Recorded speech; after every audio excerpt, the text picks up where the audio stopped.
Traders every day are earning thousands of dollars for themselves trading the market. What separates them from you is that these traders possess certain knowledge and tools the everyday person does not have. Tools that if you knew how to use, you too can make money every day with. Learn the right skills, tips and strategies from the very best at www.tradegenius.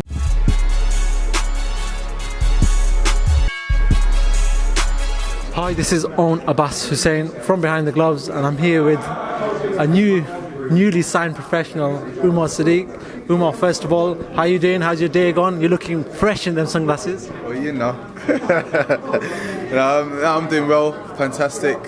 The day's been good so far. Just came down to the press conference to support my teammate Lawrence Okoli and everybody else, because literally everyone on this card is a mate of mine. There's a boxing community so small, you see. But yeah, I'm great. I'm happy to be here. So the news broke out yesterday. You signed with Frank Warren Promotions. First of all, I know you're 29 years old, right? Yeah. What made you get into professional games so late in your life? Because I actually started boxing late as a whole.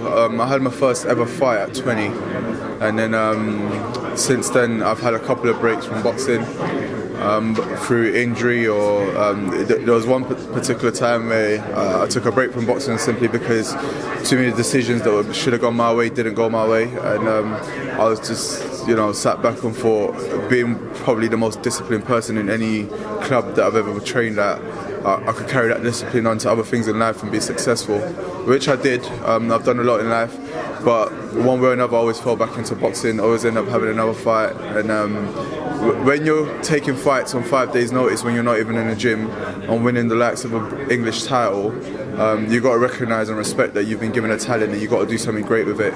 But then on top of that, I just fell back in love with the sport. Ended up going into the Nigerian Olympic team, and didn't make the 2016 Olympics, unfortunately. But then now, like you said, 29, so I have to go professional, and I'm going to be ace at the top of this as well.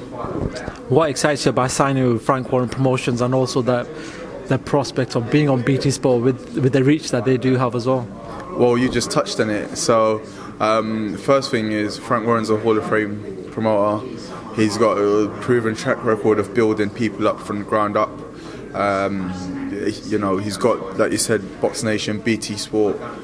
I mean, why not? It's a great platform to be on. It's a platform that I believe is going to serve me right, and through it I'm going to achieve world titles in multiple weight divisions, and I'm excited to be handled by someone who is capable and experienced.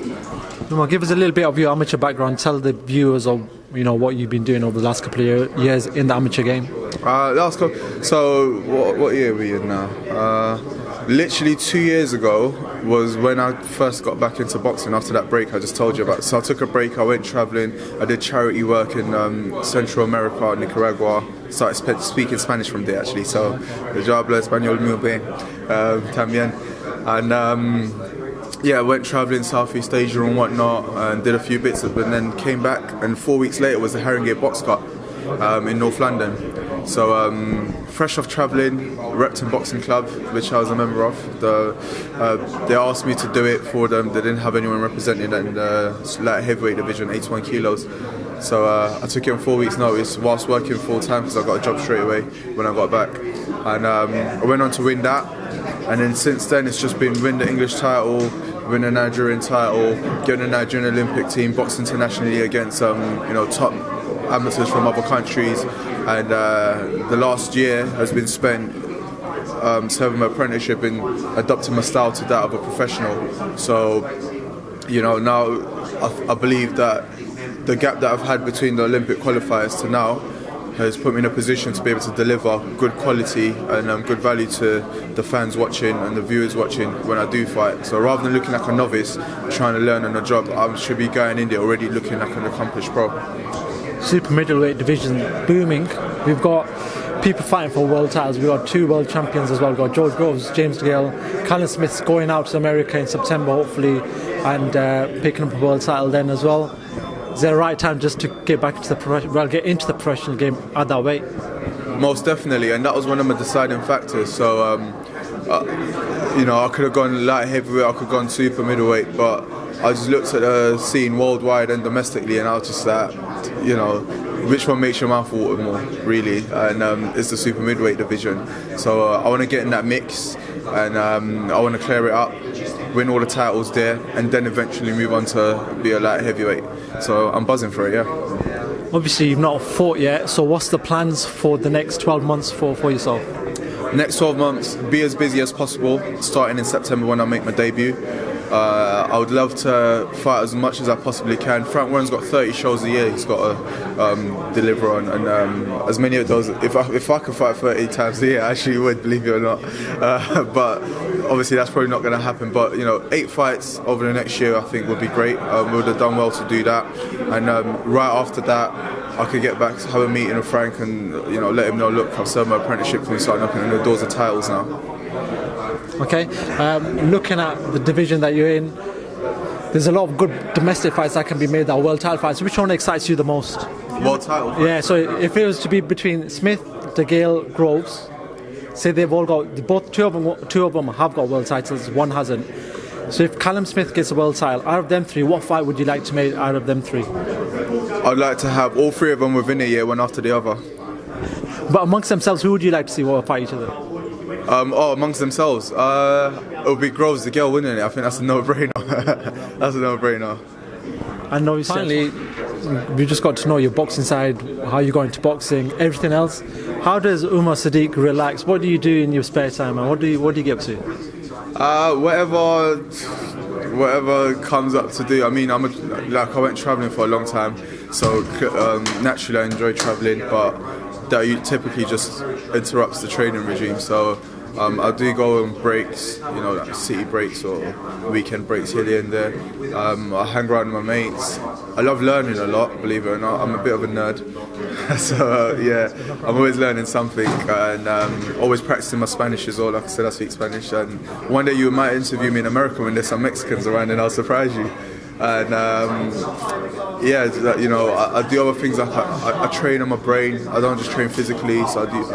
I train on brain games and whatnot. I study boxing a lot. I live the life of a boxer basically, and that's what I do. But yeah, there's some exciting things. I have fun with everything I do. You say you study boxing. Yeah. Which fighters, past and present, excite you in regards to talents, or how you would perceive them, and what you could use from them as well? First of all, I learn from every fighter, even the ones that I would look at and think he's crap. Why is he crap? It's usually a lesson that you learn from him. But the fighters that have excited me would be, so going from the very beginning, I'll say Jack Johnson. I remember that watching videos of him when I first got into boxing, and just being amazed by his courage and what he did to become the first black heavyweight champion of the world, and how he managed to hold the title for such a long time when basically everyone was against him. And moving on from there, I like slick fighters. I like fighters that've got flair and just pure natural talent. So you got Sugar Ray Robinson, Sugar Ray Leonard, Thomas Hearns, Floyd Mayweather, Roy Jones Jr. And I think you get that idea of the type of fighters that I love. Willie Pep as well. Okay. Yeah, Muhammad Ali, can't miss him. And so you get that idea. Slick, skillful, a bit of a bang, a bit of a crack. Prince Naseem, those sort of fighters. Finally, people who want to sort of follow you throughout the professional journey that you're going to go through, where can they follow you on social media? Yeah. First of all, I don't want you to just follow me, I want you to be a part of it as well. On Twitter and on Instagram, I'm at Top Boxer Sadiq. Just put Top Boxer and it will more than likely come up. And on Facebook, my Facebook page is Umar Top Boxer Sadiq, and Sadiq is spelled Sadiq. So hit me up, follow, and also be part of it. Engage. Umar, thank you very much for taking a bit of your time out of your day to speak to us, and hopefully we'll speak to you in the future before you make your debut. Thank you. Thank you. Yeah, take care, guys. Hey Fight fans, it's Michelle Joy Phelps, and if you aren't already subscribed to my YouTube channel, make sure you go ahead and do so by clicking this icon right here. Oh, and if you're also in any need of any boxing gear, make sure you make your way over to proboxingsupplies.com.